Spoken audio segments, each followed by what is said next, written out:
اعوذ باللہ من الشیطان الرجیم بسم اللہ الرحمن الرحیم۔ آئیے آج ہم پھر تعمیر ادب حصہ دوم کا سبق نمبر یعنی پاٹھ نمبر 18 پڑھیں گے۔ چالاک بادشاہ کا پاٹھ نمبر 17 ہم نے پڑھا ہے، آج پاٹھ نمبر 18 پڑھیں گے۔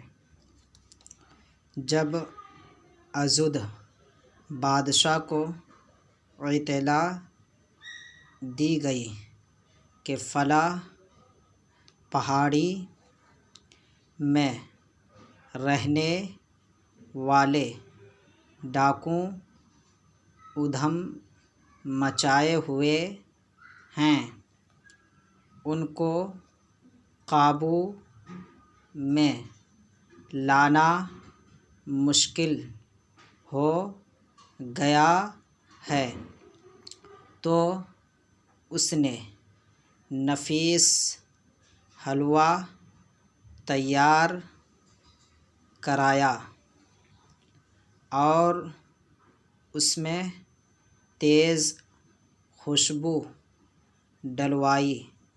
پھر 2 صندوق منگوائے گئے اور ان میں یہ سب حلوہ بھرا گیا۔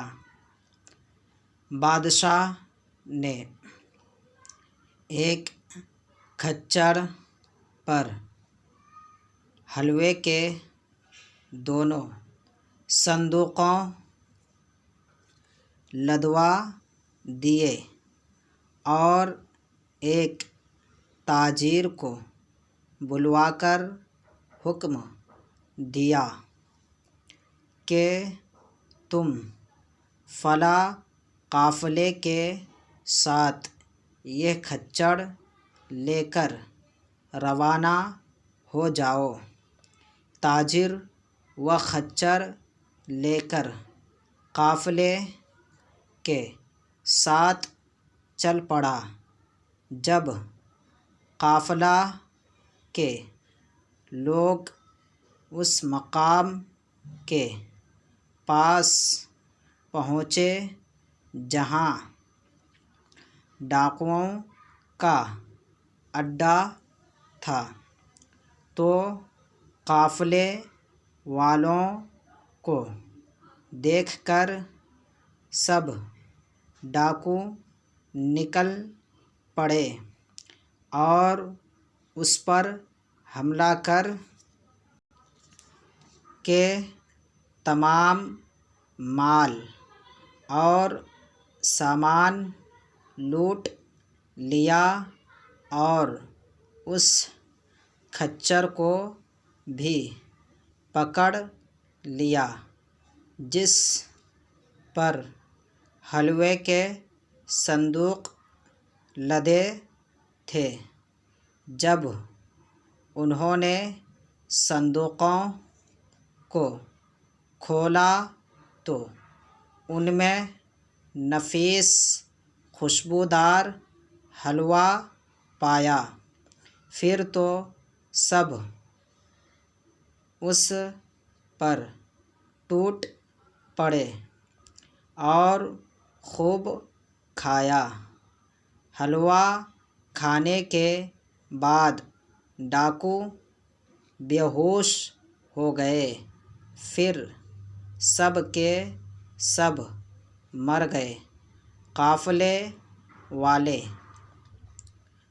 کچھ دور ہٹ کر رکے ہوئے تھے۔ جب ڈاکوؤں کو مردہ دیکھا تو واپس دوڑے اور اپنے اپنے مال اور سامان پر قبضہ کیا اور ڈاکوؤں کے ہتھیار بھی لیے۔ لڑکوں، کچھ تم نے سمجھا؟ ڈاکو حلوہ کھا کر کیوں مر گئے؟ بات یہ ہے کہ ازد ایک چالاک بادشاہ تھا۔ اس نے حلوے میں زہر ڈلوا دیا تھا تاکہ ڈاکو اسے کھا کر ہلاک ہو جائیں اور آنے جانے والے قافلے ان کی لوٹ مار سے بچے رہے۔ ٹھیک ہے، آپ اسے اچھی طریقے سے یاد کریں اور لکھیں بھی۔ السلام علیکم ورحمۃ اللہ وبرکاتہ۔